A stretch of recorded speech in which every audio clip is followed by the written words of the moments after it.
La doctora Cruz Tornay Márquez nos hablará desde el Centro Universitario San Isidoro de la Universidad Pablo de Olavide. Y pues, Cruz, es un gusto, es un gusto, es un gusto. Y sé que va a ser una sesión prolífica, te platico muy brevemente. Tenemos una ronda de participación tuya de 50 minutos a una hora. Me menciona Arlet que si hay preguntas muy específicas, las vas a ir atendiendo y posteriormente abrimos una ronda de participación con el público que tiende a ser siempre bastante prolífica.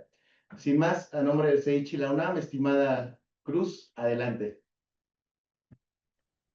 Muchas gracias, Josué. Encantada de estar aquí, de compartir con ustedes. Y bueno, de lo que yo voy a hablar en esta sesión, esta tarde para ustedes, esta noche para mí, por aquí es un poquito tarde ya, en España, voy a hablar sobre medios comunitarios, medios ciudadanos y todos los desafíos y oportunidades que se plantean en el contexto de la digitalización, de la inteligencia artificial, pero creo que no sé si se ha comentado anteriormente, mi especialidad es la comunicación para el desarrollo, la comunicación para el cambio social con perspectiva de género. Y las últimas investigaciones en las que yo he venido trabajando nos hemos centrado más en trabajar la violencia digital, que la voy a contextualizar. Me gustaría hablar de la violencia o de los desafíos de la inteligencia artificial, de los sesgos, del algoritmo, desde una perspectiva de género y cómo se presentan oportunidades y desafíos desde la comunicación ciudadana, la comunicación para el cambio social, lo que vamos a ver como apropiaciones tecnológicas, apropiaciones comunicativas desde la ciudadanía. Para ello, em, voy a empezar con un recorrido. No sé si las personas que están aquí están más familiarizadas con el contexto de la comunicación, lo que podemos llamar comunicación comunitaria, comunicación para el desarrollo social, para el cambio social, perdón, que es un enfoque que ha tenido largo recorrido en América Latina y que me gustaría hacer un breve recorrido para contextualizarlo. Esta investigación o este recorrido que hago lo realicé también en uno de los artículos que se le ha compartido de las luchas populares como las luchas de los movimientos sociales de América Latina. Aquí en la imagen tenemos una emisora, una imagen de una emisora que se llamó Radio Sutatensa, que emitía en Sutatenza, en Colombia, en los años 50. Y esta es una de las imágenes o de las primeras radios, una imagen que representa lo que empezó a ser el movimiento de radios comunitarias, primero radios alfabetizadoras, radios educativas en América Latina, que estoy seguro que en México conocerán alguna experiencia, ¿no? Pero claro, de aquí pasamos a una imagen que es actual, que es la del colectivo Luz de Esperanza de Jalisco, que corresponde a un perfil de madres buscadoras de desaparecidos en México, ¿no?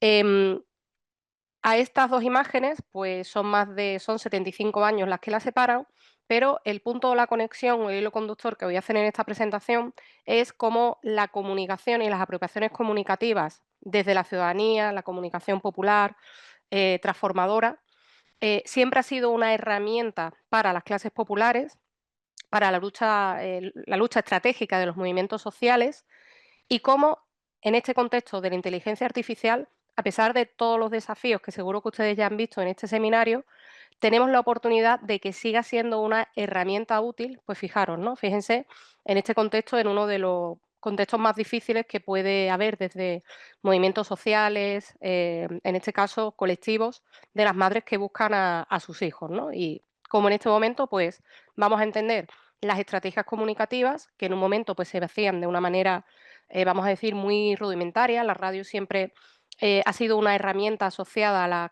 las clases populares, ¿no? Por los bajos costes y la facilidad que había para su uso, frente pues, a algo en una fase más tecnológica en la actualidad, en la que vamos a hablar también brevemente del tecnofeudalismo, en el que también se siguen continuando y dando estas apropiaciones.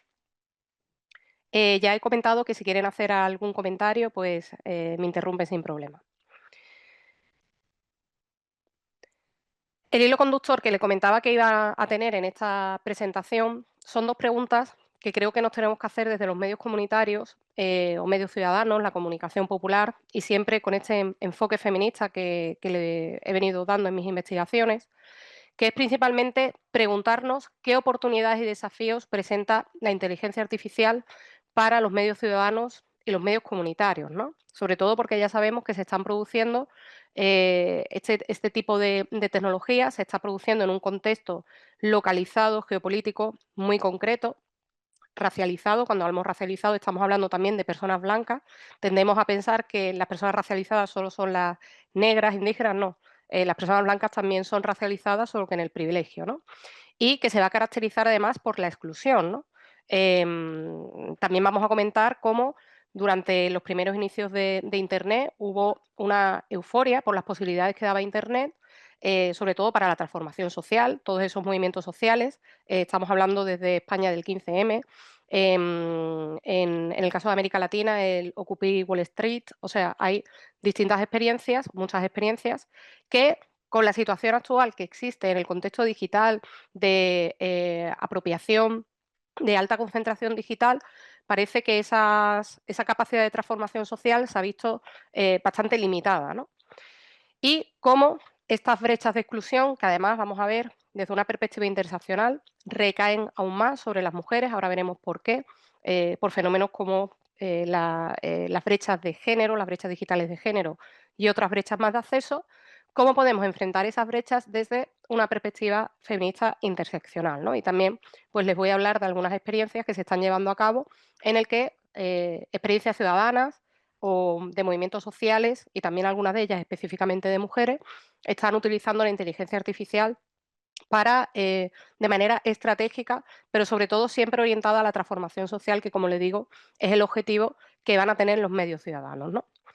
Antes de comenzar, quiero hacer un pequeño recorrido para situarnos, ¿no? Por si acaso es algo en el que no nos ubica. No sé si alguien de ustedes viene del ámbito específico de la comunicación, pero como les decía, la comunicación comunitaria, ciudadana, va a tener un largo recorrido en América Latina. La imagen que les he presentado anteriormente corresponde a una radio educativa que, como les comentaba, era la radio Sutacensa, que es una radio que empieza a emitir a finales de los años 40 y que concibe, es un tipo de emisoras, las radios educativas, que van a estar asociadas a la Iglesia Católica, porque en ese momento se produce el Concilio Vaticano en el que promueven la evangelización y el uso de los medios de comunicación para evangelizar. ¿Qué es lo que ocurre? Que en este contexto, vamos a ver que es un contexto en el que hay grandes mayorías pobres, indígenas, que no son, más además, poblaciones indígeno-campesinas, que no tienen una alfabetización o sea, que no son personas alfabetizadas, y que además están en una situación de pobreza. Y digamos que el paradigma que va a operar en este momento es que la educación les va a servir para salir de la pobreza, ¿no? Este es un paradigma que se tiene. Luego, como bien sabrán ustedes, posteriormente vienen teorías como la teoría de la dependencia, en las que se plantean que el problema no va a ser la educación, sino la estructura, la división internacional que existe, la división internacional del trabajo, que reproduce las relaciones coloniales y hace que los países del tercer mundo entren en ese bucle del que no van a poder salir de sus desarrollos. Les voy a poner aquí algunas imágenes. Esta es una de ellas. En esta imagen vemos a Monseñor Leónidas Proaño.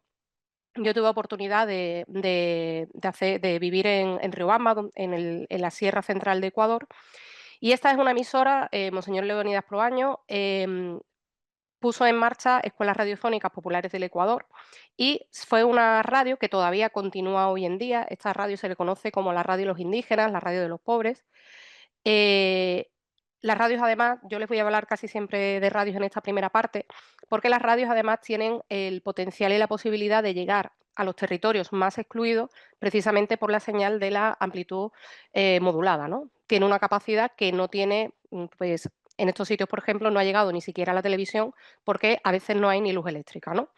Bueno, esta tarea que hace Monseñor Leónidas Proaño entre la población quichua de la Sierra Central de Ecuador, pues es muy venerado y admirado porque de hecho él incluso se tuvo que enfrentar a la iglesia oficial en una situación muy, muy similar de Monseñor Romero de El Salvador, ¿no? Y además, de hecho, pues también tuvieron la misma, el mismo enfrentamiento con el Vaticano, con la Iglesia oficial, precisamente por denunciar la situación de los pobres.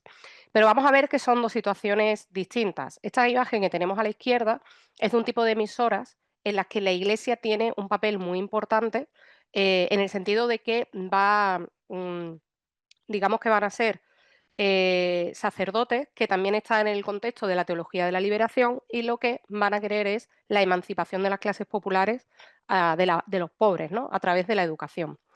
En el otro caso, no sé si lo conocen, estamos viendo una emisora de las radios mineras bolivianas, que es algo totalmente distinto, pero pertenece a la misma época. Y en este caso, las radios mineras no tienen, pertenecen a una federación eh, de, de sindicatos mineros que están en Bolivia, y lo que se van a denominar, que Víctor Marí Sáez y otros autores plantean como las apropiaciones comunicativas y tecnológicas, lo van a hacer pues como esas apropiaciones que implican un empoderamiento, un acceso a la comunicación como una herramienta de lucha, ¿no? Es decir, en estos dos casos, y es algo que vamos a compartir siempre en los medios comunitarios, medios ciudadanos, y también cuando veamos el caso más reciente de la inteligencia artificial, no hay una comunicación per se, ¿no? O sea, en Venezuela siempre decían, cuando la comunicación pierde su fin, pierde el medio pierde su fin, ¿no? Porque efectivamente no se trata de hacer comunicación per se,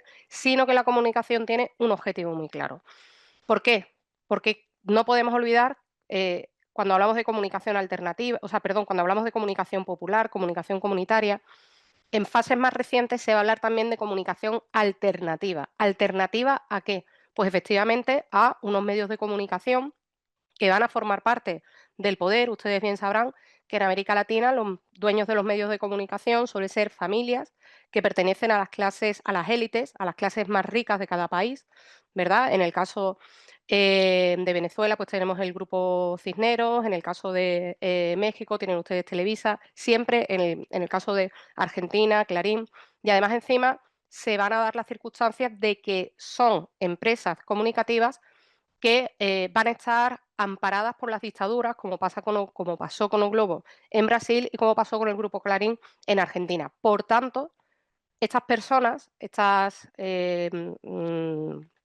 colectivos, movimientos sociales, están utilizando la comunicación, esa apropiación, porque hay un medio privado que, si hablamos desde una perspectiva de lucha de clases, pues evidentemente va a haber intereses antagónicos, ¿no? De manera más reciente se va a hablar, sobre todo, por ejemplo, en el caso de Venezuela, con el golpe a Hugo Chávez, que se considera el primer golpe mediático de la historia reciente de América Latina, pues los medios de comunicación tradicionales en manos del poder se van a convertir en actores políticos directamente, ¿no? Por tanto, es importante que veamos para qué utilizamos la comunicación, ¿no? Esto nunca se va a perder, y lo vamos a ver en las distintas experiencias hasta la actualidad.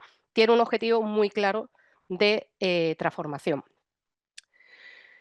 En una segunda fase, no falta, o sea, no hace falta que diga que es un tipo de características y una tipología, una propuesta de tipología general, ¿no? Pues evidentemente, como les comento, las radios educativas de ERPE, de Escuelas Radiofónicas Populares, siguen emitiendo en la actualidad, solo que ya pasaron la fase de alfabetización, ¿no? Es decir, que hay algunas de ellas que han seguido, han continuado emitiendo en distintas a lo largo de esta última historia, estos últimos casi ya 50, 70 años, solo que cada etapa histórica que se produce en la región va a permitir, ¿no? Va a favorecer la emergencia de distintas identidades de radios comunitarias o medios comunitarios que, como decimos, siempre van a tener el horizonte emancipador y de transformación social.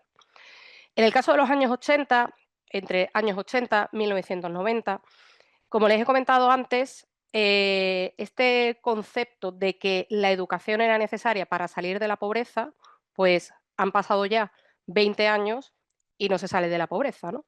A partir de ahí, como comento, pues la teoría de la dependencia, y ahí empieza a haber también pues muchas perspectivas críticas. Es muy interesante porque si han escuchado hablar alguna vez del concepto de comunicación para el desarrollo, el concepto de comunicación para el desarrollo surge de los años en Estados Unidos en el contexto de la Guerra Fría y al cabo de unos años va a ser entendido desde una perspectiva crítica en América Latina, tanto por parte de estas experiencias de comunicadores como por parte de académicos, como una forma de injerencia de Estados Unidos que a través de los programas de comunicación para el desarrollo lo que van a hacer es una clara injerencia en cada país, ¿no? Como digo, es en un contexto de Guerra Fría. Vamos a ver cómo, por ejemplo, la narrativa que se utiliza de la comunicación para el desarrollo está basada en la teoría de Rostow de el desarrollo por pasos, ¿no? De tal manera que había un etapismo en el que primero se alcanzaba la educación, luego la tecnología y a partir de ahí los países salían del subdesarrollo. Y como decimos, esto fue contestado por los autores que vieron claramente que la situación de pobreza en los países del tercer mundo era por un modelo internacional que les condenaba a esa situación. Pero además también se dan cuenta cómo ese paradigma de comunicación para el desarrollo lo que busca claramente es una injerencia en los países, en este caso de América Latina. No hace falta que recordemos lo que estaba ocurriendo en los años 80 en América Latina y cómo en el caso de El Salvador, Estados Unidos se gastaba $1.000.000 diario en financiar a la contra, ¿no? A la contrarrevolución, porque, quedaba lo que denominaban el patio de detrás, pues quedaba muy cerca de la amenaza soviética en el contexto de la Guerra Fría. Este paradigma que vemos aquí de las radios populares, ahí ya va a ver, si bien he comentado antes que en las radios educativas la Iglesia tenía un componente muy fuerte, en el caso de las radios populares ya va a haber un empoderamiento, una comunicación participativa, es decir, una participación de las apropiaciones que se producen por parte de las clases populares con una orientación de transformación político-social muy clara, ¿no? Y, por ejemplo, aquí tenemos, en la imagen de la derecha, tenemos una imagen de Radio Venceremos, que era la radio del Frente Farabundo Martí. También tenemos el ejemplo de Radio Sandinista, que además debían del ejemplo de las radios guerrilleras, también la radio de Cuba que empezó a emitir con la revolución. ALER va a ser una organización latinoamericana de emisoras radiofónicas que precisamente se organizan todas esas emisoras que había dispersas en América Latina y empiezan a crear redes muy interesantes, ¿no? Aquí, por ejemplo, desde el punto de vista teórico, vamos a ver, por ejemplo, a distintos autores que surgen en distintos países de América Latina. En el caso, por ejemplo, de Jesús Martín Barbero, va a hablar de la comunicación para la liberación, ¿no? Ese concepto que, como no hace falta que diga, que emana, ¿no?, de el postulado o inspirado en los principios humanistas de Paulo Freire, de la pedagogía de la liberación. También ya sabemos que vamos a ver teología de la liberación. Y en este caso, la comunicación para la liberación, pues está claro, ¿no? Es decir, la comunicación va a ser un espacio de encuentro, un espacio de diálogo. De hecho, por ejemplo, Mario Kaplún, el uruguayo Mario Kaplún, él va a hacer unas metáforas muy similares entre la comunicación bancaria, tomando la inspiración de la educación bancaria o la educación liberadora, emancipadora, de la que hablaba Paulo Freire, ¿no? Entonces, bueno, ¿y qué más podemos ver? Literalmente de la liberación, que estas radios fueron utilizadas de manera estratégica en las zonas de guerra, de conflicto, ¿no? En otra etapa, que también es muy interesante, en los años 90, año 2000, vamos a ver lo que distintos autores han llamado esa larga noche neoliberal. Hay que decir que además en este periodo las radios comunitarias no van a estar reconocidas. Muchas de ellas van a operar en la clandestinidad y además van a ser algunas de ellas objeto de persecución. Lo que está claro es que no van a estar reconocidas y de hecho en este contexto, en la década de los 90, es cuando en el contexto de Ronald Reagan, Margaret Thatcher, ¿verdad? Vamos a ver cómo las políticas neoliberales la caída del muro, ¿no? La caída de la Unión Soviética, pues también en aquel momento el fin de la historia, ¿no? Que se proclama, se propugna el fin de la historia y el neoliberalismo o esa teoría neoliberal que va a tener o que va a estar hegemónica, va a ser hegemónica en el ámbito de la economía, también se va a trasladar al ámbito de la comunicación y de las telecomunicaciones. ¿Sí? Previamente, en los años 70-80, había habido una demanda por un nuevo orden mundial de la información y la comunicación que se cierra y abre paso a esa etapa neoliberal. ¿Qué es lo que va a ocurrir? Que en esta época esos medios ciudadanos, alternativos, como decimos, ¿no? Siempre hay un contexto que va a explicar el porqué de la identidad y la evolución de la identidad de los medios ciudadanos. ¿Por qué? Porque los medios ciudadanos son aliados de las luchas de los movimientos sociales frente a las amenazas, ¿no? Que se dan en este momento. Aquí tenemos, por ejemplo, la radio insurgente, va a ser conocida y sobre todo ya no estábamos hablando, claro, en esta época ya estamos hablando de Internet, ¿no? A principios de los años 2000. Y de hecho, el Ejército Zapatista de Liberación Nacional va a ser conocido como el primer pueblo indígena que hace uso o que demanda entre sus demandas el derecho a la comunicación, las apropiaciones comunicativas, tecnológicas, para como estrategia específica como pueblo, ¿no? Lo vamos a ver también en el caso de Bolivia, lo vamos a ver en todo el continente, pero vamos a ver que comienzan en esta época. Claro, también si hablamos de medios ciudadanos y de Internet, en este momento ya estamos hablando de Indymedia, estamos hablando de otras páginas como la AINE, estamos hablando de distintos medios digitales que precisamente coincide con la época en la que hay como el ciberactivismo y también esa tecnoutopía, ¿no? De pensando, claro, es verdad que el Internet que había entonces no es el Internet que existe ahora, pero claro, este era el contexto que se daba en ese momento y había, bueno, pues la posibilidad de que Internet podía cambiar las cosas, ¿no? Y es cuando proliferan pues tantos medios digitales que ahí sí vemos cómo son también medios alternativos contra esos medios tradicionales que se convierten en actores políticos, ¿no? Al servicio del poder. Quería mencionar, ya que estoy hablando de los medios indígenas, la importancia estratégica, que en este caso estamos hablando literalmente de supervivencia de la comunicación para los pueblos indígenas, ¿no?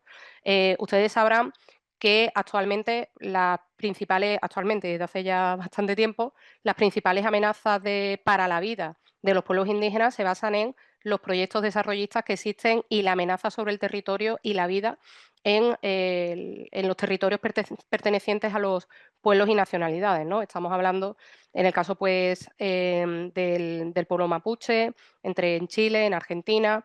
Estamos hablando también, por ejemplo, ustedes saben los asesinatos que se han cometido en Honduras con Berta Cáceres, que fue el más conocido, pero efectivamente existen activistas que son además defensores ambientales que se ha denunciado como ahora mismo los activistas, defensores de derechos humanos y defensores concretamente del medio ambiente, tienen un índice de criminalidad muy alto, ¿no? Claro, para estos casos, la radio o las emisoras se están convirtiendo en el altavoz para denunciar la situación que está pasando en los territorios. Y yo, de hecho, les animo a escuchar eh, las radios del Copín, que son la radio precisamente del pueblo indígena de Berta Cáceres, su hija Laura Zúñiga es la que emite y bueno, creo que es muy interesante porque es la herramienta que tienen de articulación, de revalorización cultural y es precisamente esa apropiación comunicativa y tecnológica, empoderamiento que se puede dar en distintas esferas, ¿no?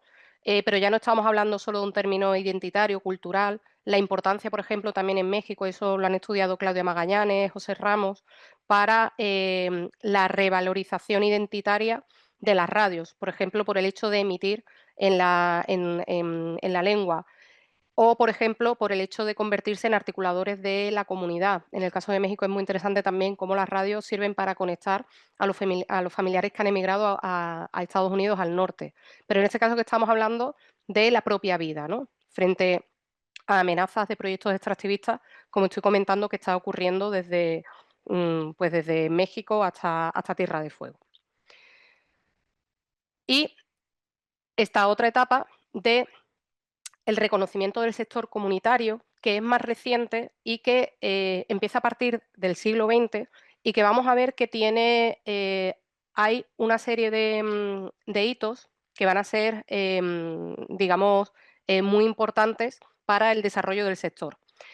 En el caso, por ejemplo, ustedes saben que, o sabrán que en este momento, durante toda la época anterior, como acabo de mencionar, los medios de comunicación comunitarios, las radios comunitarias, el sector comunitario no era reconocido en las legislaciones. Únicamente se reconocía el sector privado y el sector comercial. Perdón, el sector público, que era residual, y el privado comercial, que es los que se llevan la mayor parte de la proporción de lo que se llama el espectro radioeléctrico, ¿no? Es decir, del espacio para poder emitir.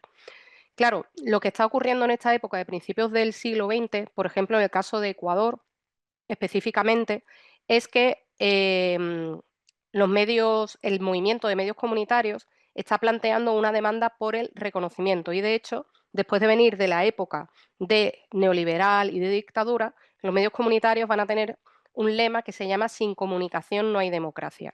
Entonces se convierten en aliados de esos nuevos proyectos socialistas de emancipación que están llegando a principios de siglo en la región. En el caso, por ejemplo, de Venezuela, va a ser muy claro, imagino que lo recordarán, un intento de golpe de Estado mediático contra Hugo Chávez, los medios de comunicación alternativos, las radios alternativas, comunitarias, empiezan a emitir para denunciar que ha habido un golpe de Estado, que no es que Chávez haya renunciado, sino que hay un golpe de Estado. ¿Qué es lo que ocurre aquí? Pues que evidentemente Chávez da apoyo a los medios comunitarios que se convierten en ese momento en aliados, ¿no? Hay un reconocimiento. En el caso de Ecuador y en el caso de Bolivia, además, se va a reconocer el derecho a la comunicación, ¿no? Que son uno de los pocos países que asumen ese derecho frente, por ejemplo, a las constituciones occidentales, democracias occidentales burguesas, en el que se plantea el derecho a la libertad de expresión y a la información, pero no ese derecho a la comunicación que implica la participación y el acceso a las frecuencias. De hecho, en el caso de Ecuador se aprobó una ley orgánica de comunicación, estando Rafael Correa en el poder, que fue uno de los, digamos, de las leyes que más puso en contra a los medios de comunicación privados contra, en este caso, la Revolución Ciudadana, ¿no? Porque ponían, pues evidentemente, en este momento, en esa ley además establecía lo que se denomina un reparto tripartito, es decir, que si hasta el momento los medios de comunicación privados tenían un 90% del espectro radioeléctrico, ese reparto tripartito iba a ser la división del espectro entre 33% privados, 33% públicos y 34% comunitarios. Luego ya, no sé, la verdad es que no se hizo nada, la ley no llegó no se llevó a cabo, por lo menos no se pusieron en marcha esos nuevos medios. Era una ley que también se había hecho en Uruguay, en Argentina también. Estos cambios legislativos habían provocado esto que comento de muchas tensiones, ¿no? Sobre todo, por ejemplo, en el caso de Ecuador, eh, y en el caso de Argentina, cuando llegó Macri al poder, pues hubo mucha represión contra este tipo de medios, ¿no? Aquí tenemos, pues, por ejemplo, La Trucha es una radio que comienza a emitir en este momento y que es muy conocida en Argentina, o otros de uno de los muchos medios comunitarios, emisoras comunitarias que existen en Venezuela.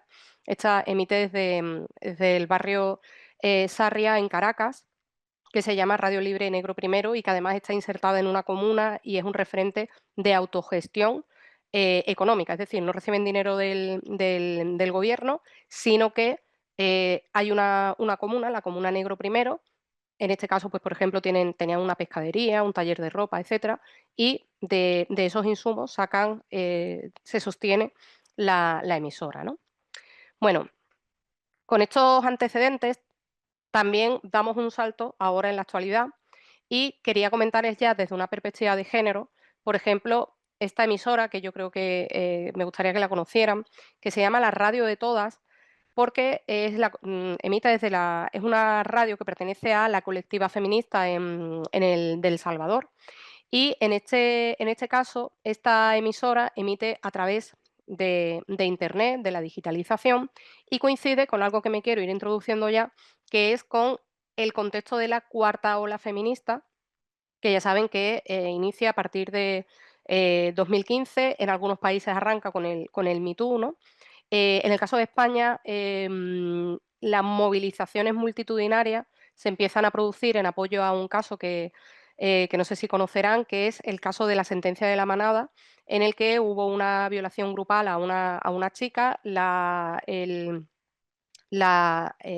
digamos que la sentencia no fue lo que se esperaba desde el movimiento feminista y hubo un movimiento en las calles que fue, digamos, el movimiento más mayoritario y que ha sido capaz de movilizar a más gente en las calles en los últimos años, ¿no? Actualmente yo creo que también ocurre en otros países, es el movimiento feminista el que está teniendo mayor capacidad de movilización en las calles, ¿no? Y esta, bueno, pues otro ejemplo de las apropiaciones que se hacen desde con una perspectiva de género. ¿Y por qué le doy importancia a la perspectiva de género? Bueno, porque, perdón,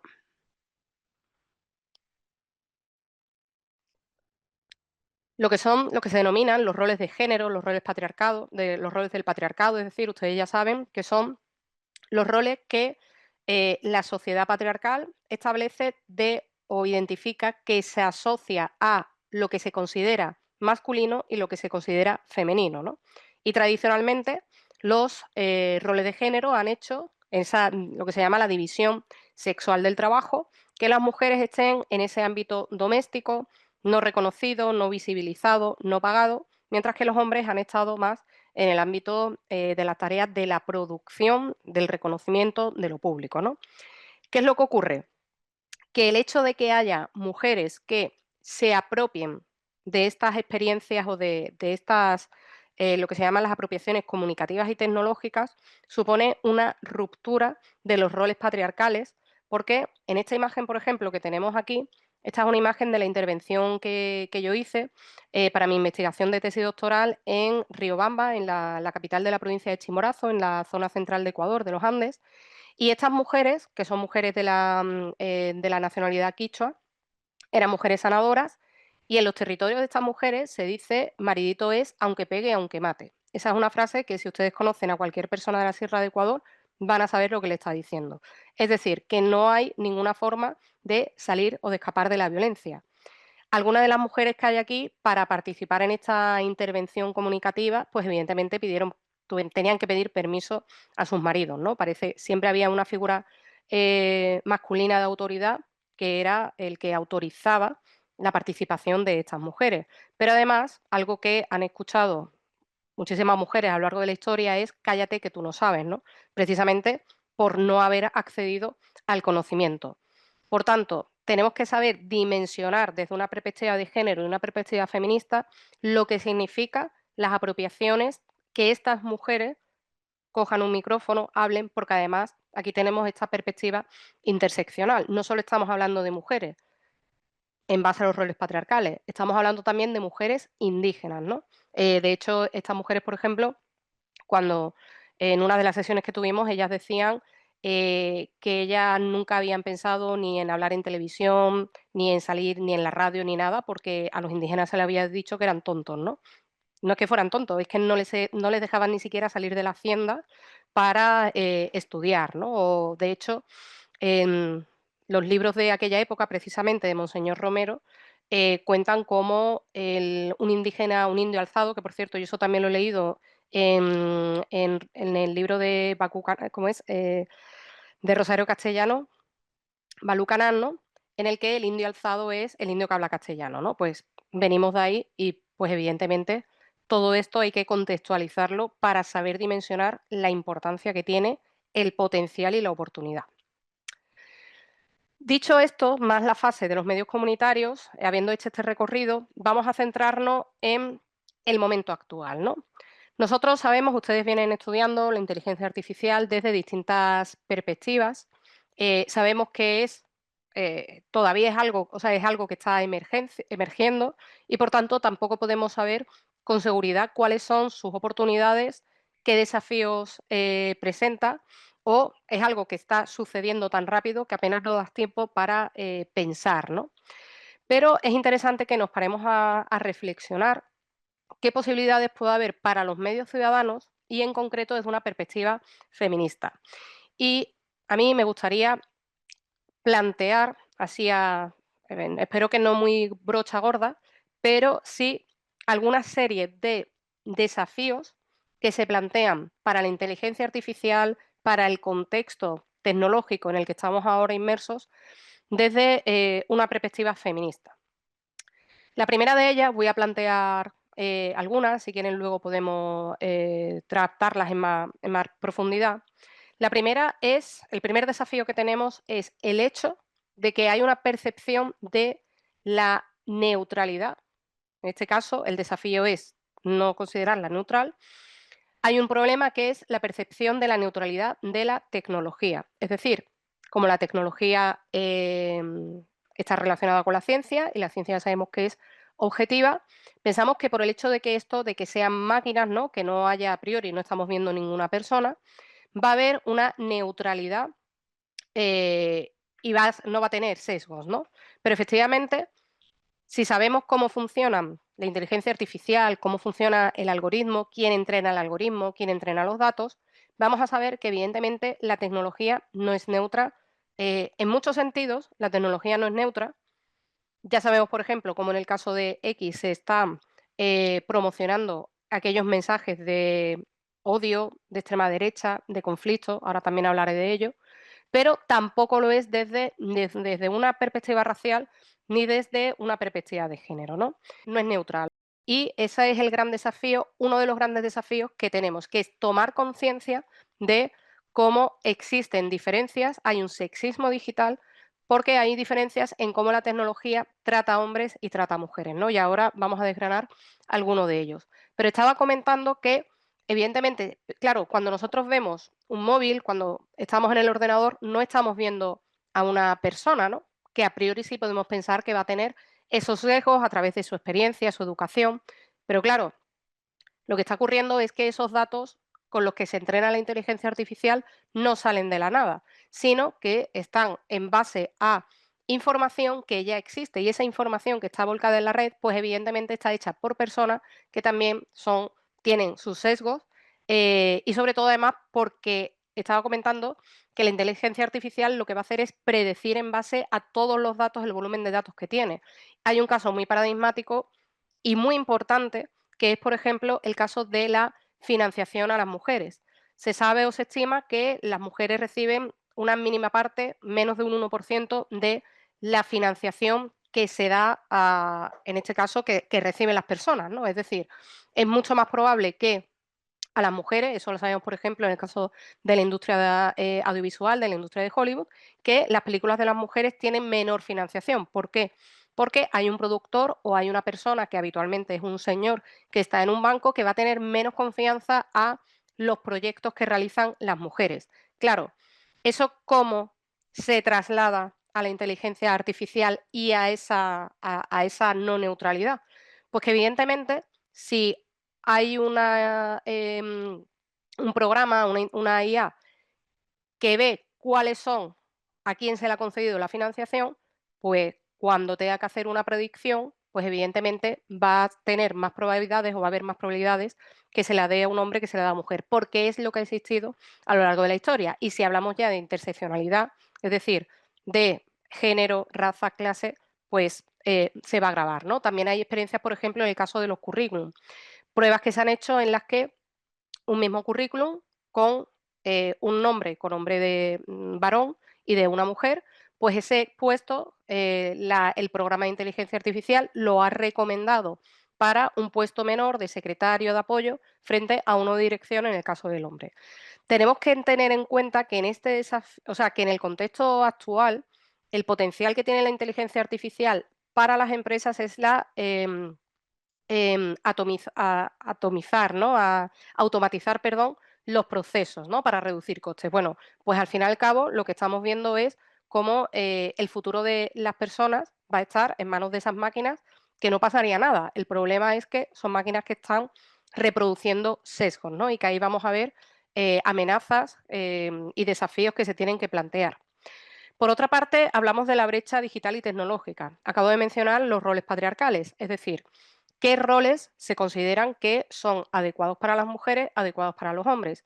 Hay un concepto que es el de brecha digital de género, hay un concepto que es el de la brecha tecnológica, la tecnofobia, que se ha atribuido a las mujeres y que empieza desde pequeños, ¿no? Desde pequeños, incluso con los juegos. ¿Con qué juegos socializamos las niñas? ¿Con qué juegos socializamos los niños? Esto se ha estudiado mucho desde el feminismo. Niños, por ejemplo, que en un patio del colegio, pues ocupan todo el espacio con juegos que además son de competencia, de rivalidad, es decir, que están entrenando habilidades de liderazgo en el futuro, cuando sean adultos, y sin embargo las niñas pues tienden a ocupar espacios más pequeños. Pero también los juguetes asociados a las niñas, a las mujeres, van a reproducir las tareas de los cuidados, ¿verdad? De enfermeras, los bebés, etcétera, mientras que el de los hombres sí está más orientado a la lógica, a la tecnología, a investigar, ¿no? A partir de ahí es cuando empiezan, digamos, a conformarse esas brechas. Brechas, además, que sabemos, y ahora estoy con lo que voy a decir a continuación, con que se convierten en el origen para que posteriormente las mujeres, en la etapa, ¿no? de elegir estudios, se orienten más a carreras que tienen que ver con los cuidados. Estamos hablando. ¿Se ha cortado otra vez? ¿Hola? Vale, que me pone su conexión inestable. Estamos viendo que las investigaciones plantean cómo desde muy temprana edad, a partir de los 6, 7, 8 años, las chicas piensan que son más trabajadoras y los chicos piensan que son más inteligentes. Es decir, ¿qué es lo que ocurre? Que cuando llega la hora de elegir una carrera, las chicas van a despreciar carreras o no se van a interesar por carreras en las que ellas consideran que es para gente brillante, porque ellas no se consideran tan inteligentes, ¿no? Sí se pueden considerar trabajadoras, pero no brillantes.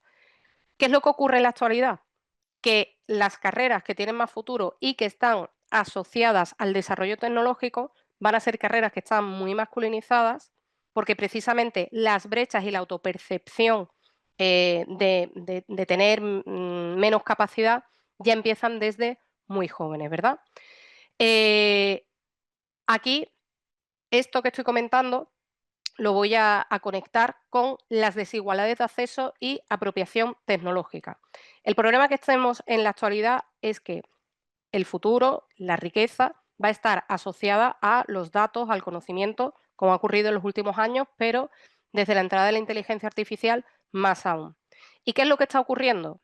Que si, por ejemplo, yo les he dicho que esto es un auténtico logro, que haya mujeres que son consideradas, que han sido consideradas ciudadanas de segunda a lo largo de décadas, y que esto ya supone un avance, la tecnología y el contexto actual de digitalización es un escenario en el que se van a profundizar las brechas, ¿no? Porque es decir, que estamos yendo a ritmos totalmente distintos. Y como bien sabemos, en el momento actual, todas estas empresas que están creando inteligencia artificial, que están desarrollando programas, que están concentrando Internet, seguro ya habrán oído hablar de GAFAM, ¿no? El acrónimo de Google, el Big Five, ¿no? Google, Amazon, Facebook, Apple, Microsoft, tienen la gran concentración, o sea, en esas 5 empresas se está concentrando el poder tecnológico, pero además es un poder y una toma de decisiones que está recayendo de manera muy clara en hombres blancos anglosajones, en las personas más ricas del mundo, ¿no? Además, claro, ¿esto qué supone? Que las mujeres no estamos participando en este proceso. Mayoritariamente las personas que están en estos procesos, en Silicon Valley, en Estados Unidos, los que están desarrollando, haciendo todo estos desarrollos, aquí vamos a ver que hay unos sesgos de clase, porque evidentemente están siendo las personas más ricas del mundo. Hay sesgos de raza, porque además son personas blancas. Además, me puedo aventurar o incluso podemos profundizar en ese tipo de nuevas de masculinidades, ¿no? Que nos están presentando ahora, tipo como por ejemplo Elon Musk, ¿no? Que además encima con personalidades muy autoritarias, desconfiadas totalmente y que no tienen interés ninguno en la democracia, ¿no? Sino que es la tecnología la que va a garantizar el desarrollo y ellos que son los más inteligentes, pues tienen que ser los que tomen las decisiones, ¿no?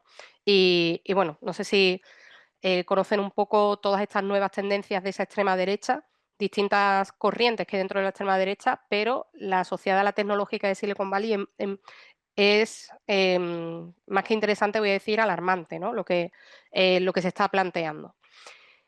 Supone una profundización de las diferencias de clase, de raza, de género, de territorio, evidentemente también, ¿no? Claro, o sea, lo que estamos hablando ahora mismo, creo que lo mencionas tú en este capitalismo tecnofeudal en el que hay muy pocas personas, la concentración en manos de muy pocas personas a las que nadie ha elegido y que están negociando con los datos que nosotros seríamos los siervos feudales en este caso, por la metáfora, que les estamos dando de manera gratuita por usarlo para mayormente entretenernos, ¿no? O crear aplicaciones, etcétera, ¿no? Como decía, las mujeres estamos muy presentes en el espacio digital. Tampoco me quiero alargar mucho porque todavía quedan algunas ideas que ver, pero es muy interesante también cómo en el ámbito de las redes sociales y en el ámbito digital se van a reproducir los roles de género, ¿no? Cómo las mujeres, pues están, las mujeres influencers están más orientadas, por ejemplo, al estilo de vida, a la salud, a la familia, o también, por ejemplo, podemos hablar de la o sea, cómo tenemos aplicaciones como del tipo OnlyFans, que lo que va a hacer también es la autocosificación con esa falsa idea de empoderamiento. Otra de las cuestiones que nos debe preocupar mucho desde la perspectiva feminista, ciudadana, de la inteligencia artificial, va a ser los usos de la inteligencia artificial, de la digitalización, de los algoritmos y, en este caso, con la violencia. La inteligencia artificial está siendo utilizada, no sé si han escuchado hablar de los conceptos de pornovenganza, la pornografía no consensuada. En el caso, por ejemplo, de España, fue el año pasado, si no recuerdo mal, hubo un grupo de chicos, de estudiantes de un instituto de España, eran menores, tenían en torno a como 13, 12, 15 años, que tomaron fotos de sus compañeras, cogieron las caras, le pusieron cuerpos desnudos en este deepfakes y les amenazaron. Les hicieron chantaje diciéndole que si no accedían o le daban dinero o algo así, que las iban a publicar. Claro, ellas sabían que esas fotos no podían existir, pero había familiares que de verdad no sabían si decir si esa foto era falsa. O sea, también ha sido utilizado para violentar, hostigar, crear, digamos, atacar a mujeres, pero sobre todo además, y aquí me voy a detener en algo que yo creo que es muy importante, sí, sobre todo para plantearlo como uno de los principales desafíos desde una perspectiva de género, que va a ser la violencia hacia mujeres en el ámbito de Internet, ¿no? No sé si conocen este concepto de la manosfera. Sí es verdad que ahora con una serie que ha emitido Netflix, que se llama Adolescencia, lo han traducido en español, se ha empezado a hablar un poco de este concepto, que es algo que las feministas llevamos hablando aproximadamente hace 5 años. Y gracias a que ha salido la serie, pues parece que podemos estar hablando, se ha puesto en el debate público, ¿no? Padres escandalizados, bueno, de esto llevamos hablando ya desde hace mucho tiempo. ¿Y qué tiene que ver la manosfera con el algoritmo, con la inteligencia artificial? Bueno, pues que efectivamente, en el caso de los algoritmos, están privilegiando la inteligencia artificial, el funcionamiento de los algoritmos en redes sociales, eh, viralizan o priorizan la exposición de lo que se denomina el conflicto, el beef, ¿no? Y entonces aquí tenemos algún que otro personaje, seguro que en México también tienen alguno. En este caso, en el de la izquierda, este chico se llama Un chico blanco hetero y El de la derecha es otro personaje que se llama Roma Gallardo, que se dedican a atacar, hostigar a mujeres feministas, activistas en redes sociales, ridiculizarlas, porque bien se sabe que en el caso, por ejemplo, en Twitter, el algoritmo promociona la visibilidad de aquellos contenidos que han generado como más reacciones, más interacciones, lo que se denomina el beef, ¿no? Literalmente lo que estamos diciendo es que los algoritmos están siendo, digamos, están permitiendo la monetarización de los discursos de odio que están haciendo al azar he cogido personas como estas, pero es algo que está sucediendo en todo el mundo, ¿no? Son distintas, vamos a hablar de la manofera, que viene de la palabra mansfer, ¿no? Es decir, esa esfera de hombre, o sea, ese espacio virtual en el que conviven youtubers, distintos perfiles de redes sociales y que además páginas, foros, en España tenemos Burbuja Inmobiliaria, Foro Coches, Reddit también está, pero además ellos están conectados con la ultraderecha, ¿no? Por eso pongo aquí, hay compañeras de la Universidad Complutense que están trabajando la conexión, ¿no?, entre la manofera y la ultraderecha, porque el antifeminismo se está convirtiendo en una puerta de entrada a discursos más radicales, sobre todo, por ejemplo, con la banalización de la violencia. Aquí tenemos, no es violación si ella está dormida, violación es una palabra muy fuerte, ¿sí?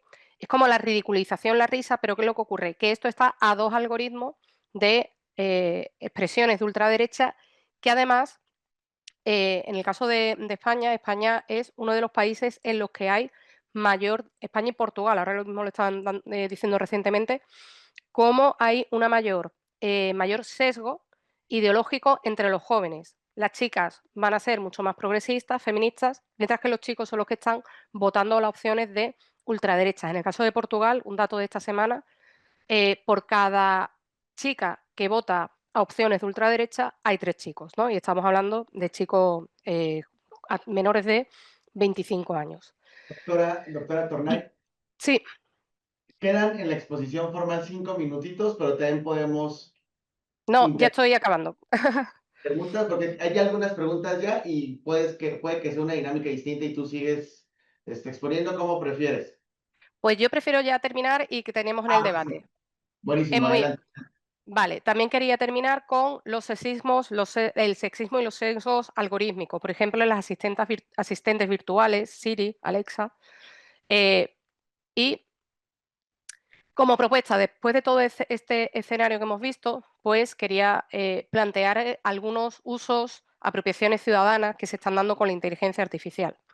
La primera de ellas es la que hemos mencionado al principio, que es la del colectivo de madres buscadoras, en este caso colectivo Luz Esperanza, que el profesor Josué conoce bien y además al que le agradezco la oportunidad de haberme dado a conocer, no conocía este caso tan interesante, en el que están utilizando la inteligencia artificial para dar voz a sus hijos, a sus familiares, a sus desaparecidos y que precisamente pues, estos casos no caigan en el olvido, ¿no? Y tener presente esa búsqueda. Desde una perspectiva de género, feminista, de clase interseccional, es muy potente la apropiación que se está produciendo de la inteligencia artificial, porque tenemos a una impugnación de los roles tradicionales, ¿no? Es decir, mujeres, madres, pobres, que seguramente de la misma manera que han sido excluidas de la educación, también lo son de las tecnologías, y en este caso están haciendo ese uso, ¿no? Contra el silenciamiento, la exclusión, y cómo de manera colectiva se están superando estas brechas, ¿no? Con estas apropiaciones tecnológicas. Es algo que también está ocurriendo con las abuelas de Plaza de Mayo. Ellas no están utilizando la imagen, pero sí están utilizando la información que han acumulado durante 5 décadas para que la IA le dé pistas hacia dónde tienen que seguir caminando, ¿no? Y a mí me parece que es una experiencia súper importante y relevante. Aquí tenemos otra experiencia brasileña, que en este caso es sobre control o fiscalización es decir, son experiencias ciudadanas para fiscalizar los recursos públicos de la administración.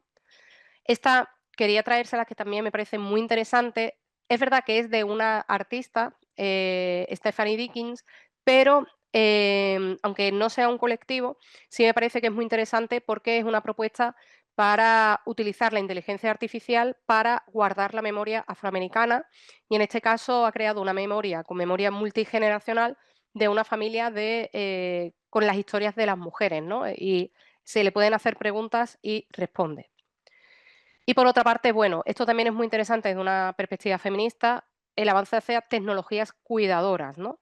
Y aquí tenemos pues una aplicación que se llama Coti, que está funcionando en España, que lo que hace además está dirigida a personas mayores que a través de la inteligencia artificial pues se pueden poner en contacto con sus familiares, atención de médicos, en contra también para luchar con la soledad.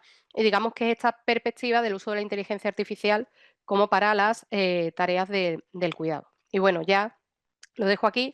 Algunas preguntas, ¿no?, que yo a lo mejor había traído para el debate es, pues, cómo pensar la inteligencia artificial desde el feminismo comunitario y los saberes populares, o qué le podríamos pedir a una inteligencia artificial si fuera desarrollada desde la comunidad.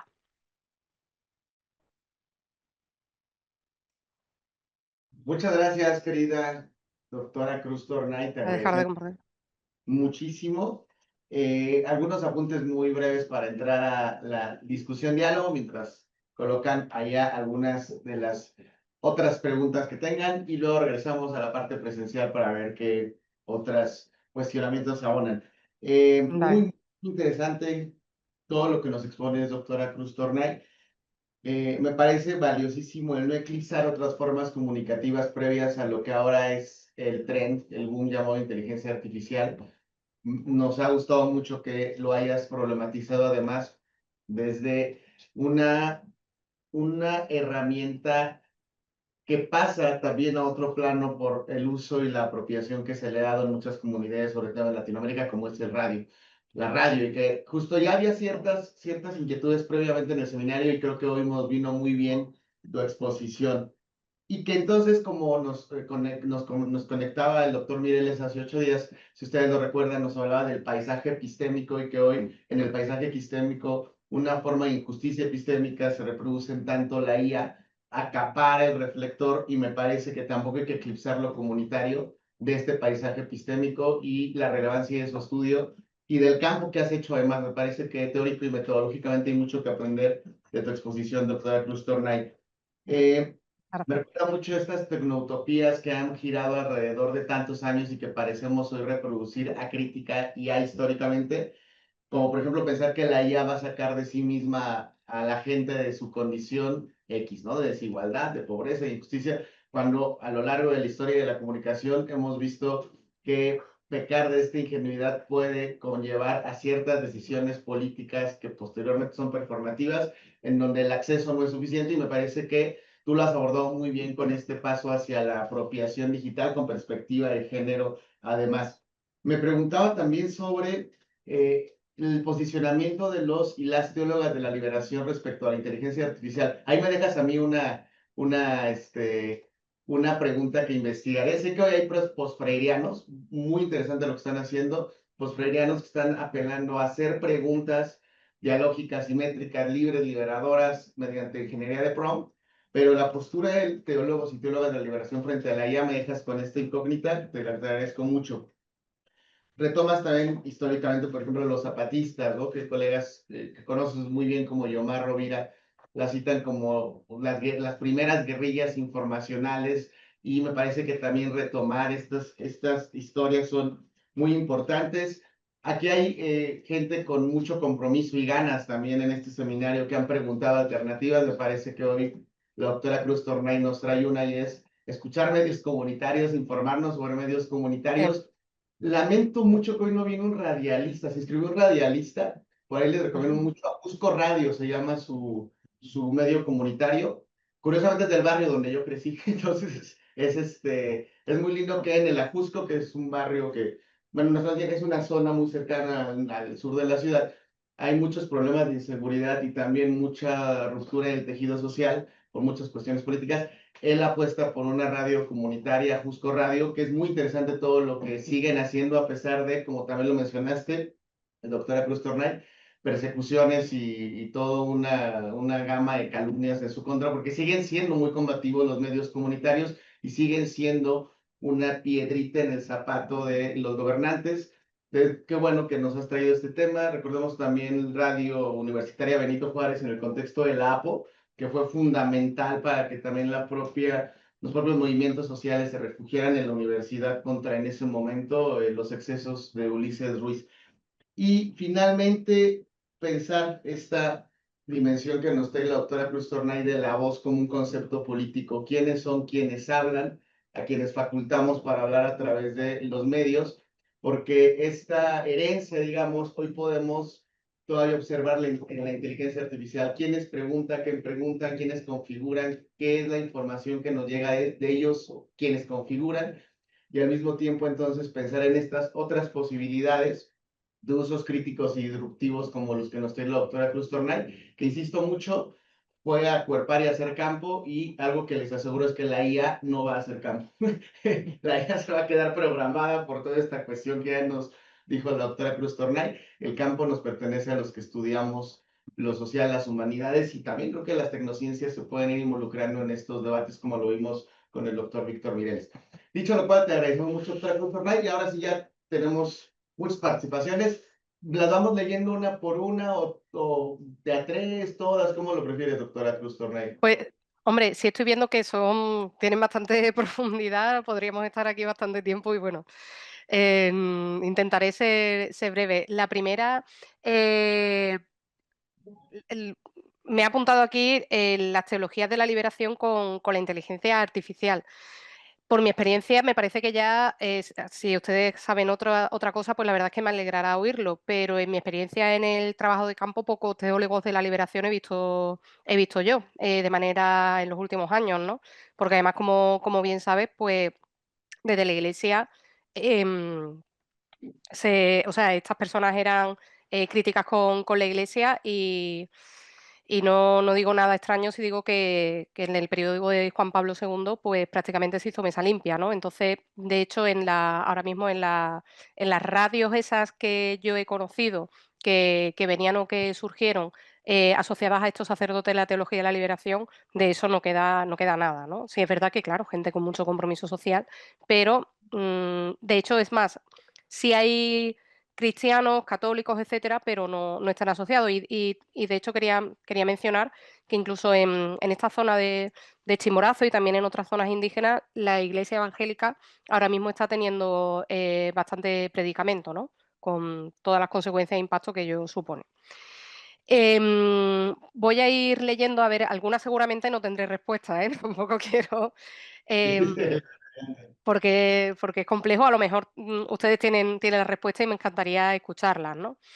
En el caso de cómo la inteligencia artificial ha impulsado el trabajo de la radio comunitaria, pues yo puedo imaginar que hay programas que se están utilizando, ¿no? Como por ejemplo de subtítulos, creación de imágenes, etcétera. Pero la radio comunitaria, si hay algo o de hecho, por ejemplo, ahí no estaríamos hablando de inteligencia artificial, pero sí, sobre todo a raíz de la pandemia, a través de Instagram, hubo muchas radios comunitarias que empezaron a emitir a través incluso de historias en vivos en Instagram, ¿no?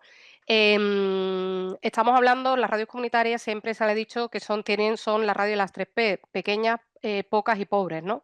Entonces, a las que yo me he referido en la primera parte, pues quizá seguramente estar hablando de un desarrollo tecnológico, de unas apropiaciones de la inteligencia artificial, digamos, en un nivel muy avanzado, pues seguramente no.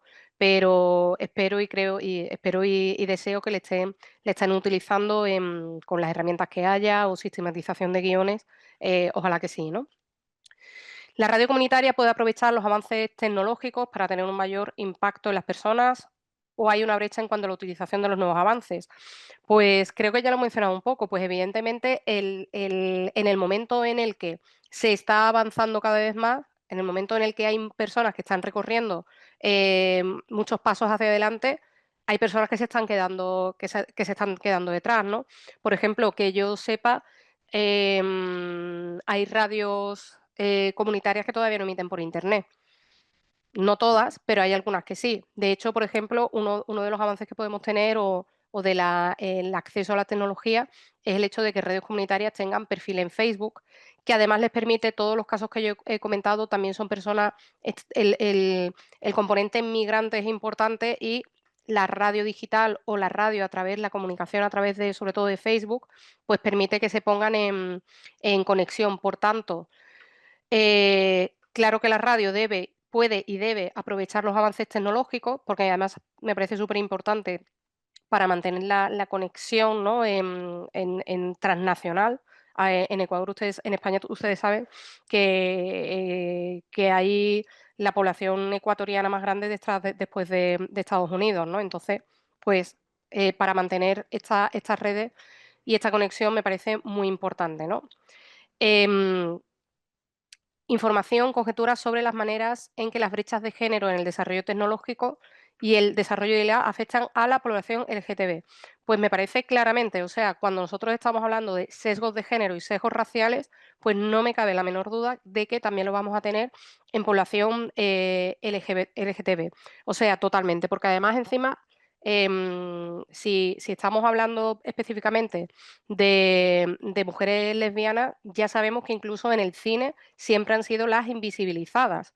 O sea, las primeras películas, o sea, ustedes recordarán, pues, por ejemplo, películas como Thelma y Luis, em, hay otra que ahora no recuerdo, siempre esas parejas de mujeres ha quedado diluida en una amistad, nunca se ha hecho de manera abierta.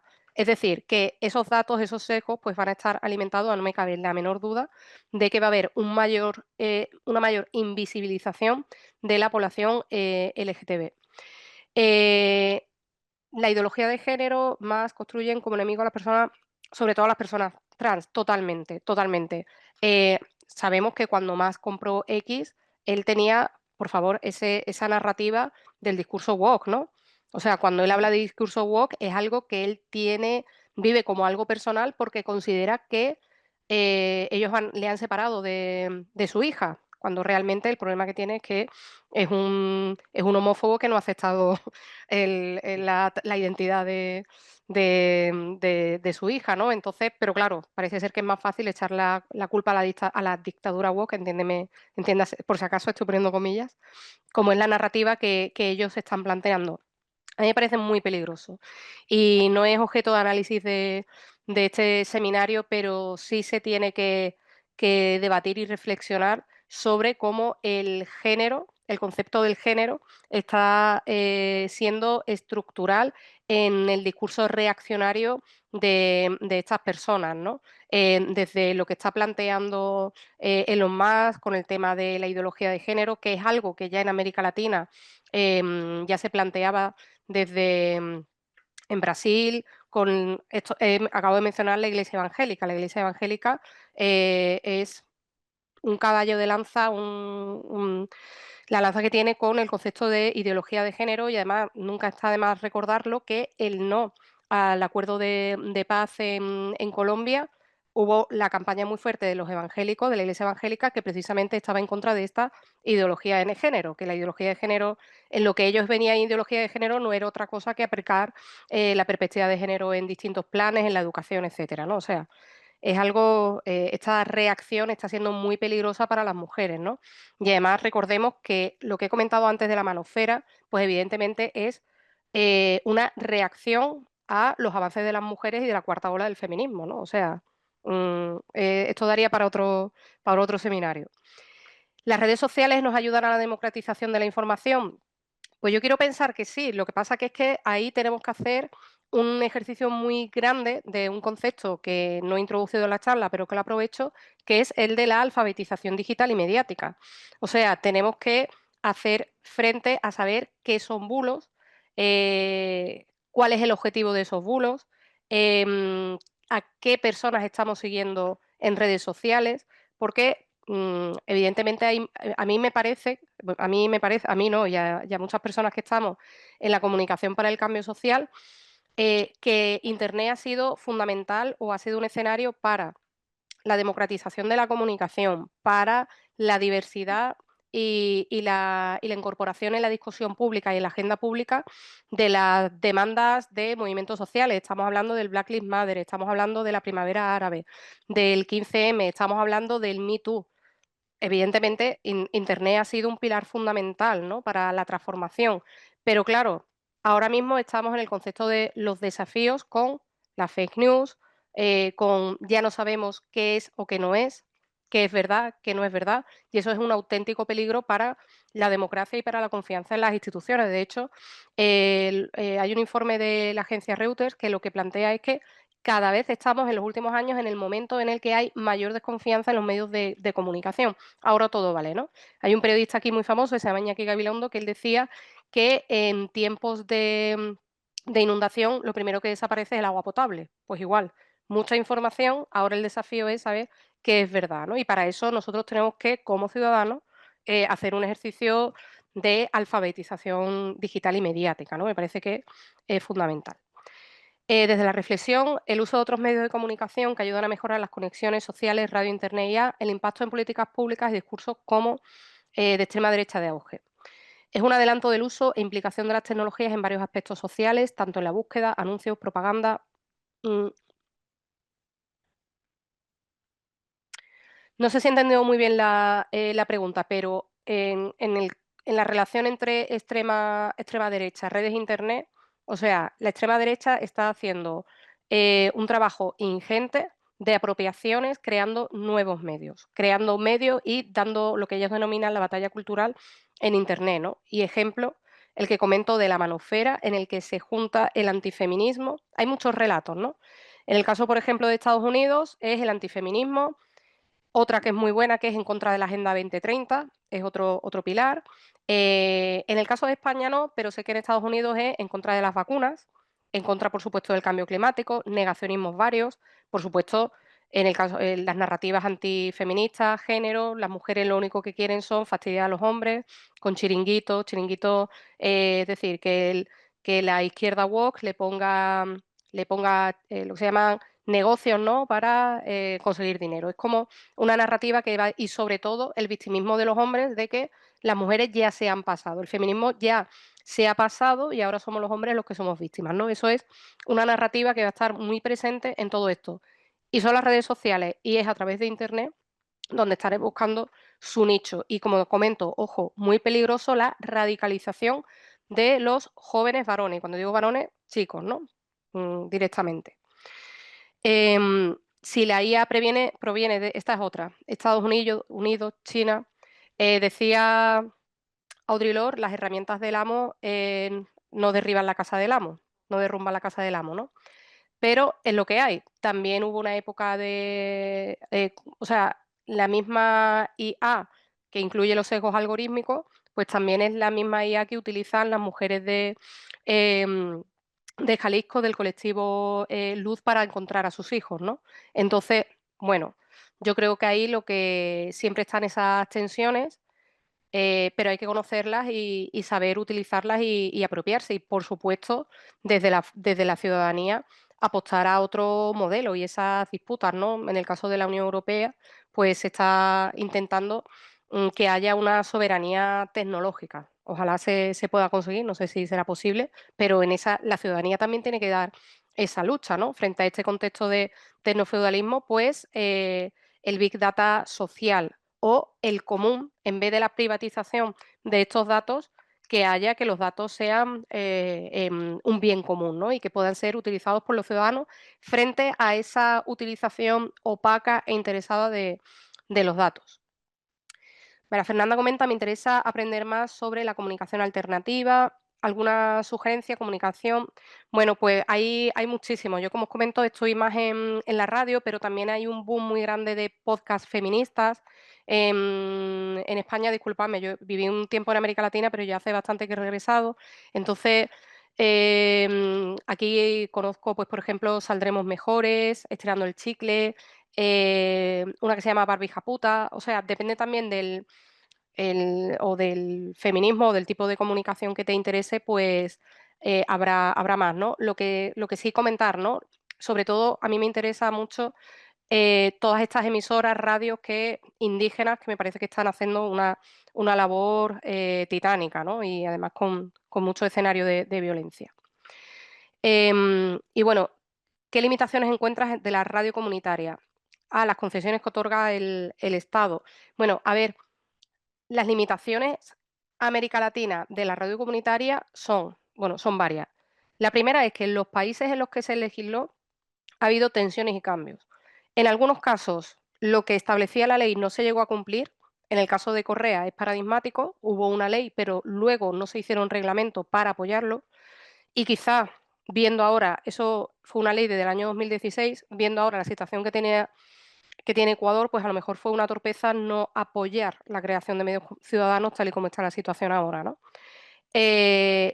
Y luego, por otra parte, también el tema de la publicidad y la sostenibilidad, porque es que están muy limitadas, ¿no?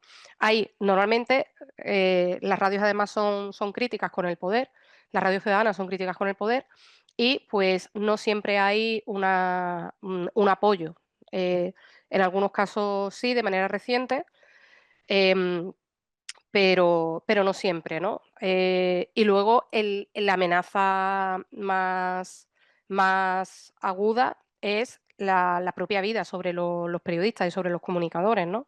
Ya sean los que hemos comentado de personas que están, en el caso de México, ustedes bien sabrán la violencia que hay contra las mujeres y los hombres periodistas, ¿no? También los de los medios comunitarios, en el caso he mencionado antes, ¿no? Como a la llegada de Macri, pues aquello se dio vuelta y hubo hasta incendios, ¿no? De radios comunitarias, de medios comunitarios que habían estado con Kirchner, ¿no? Entonces, de manera extrema, pues tenemos desde cuestiones más legislativas hasta las formas extremas de violencia, ¿no?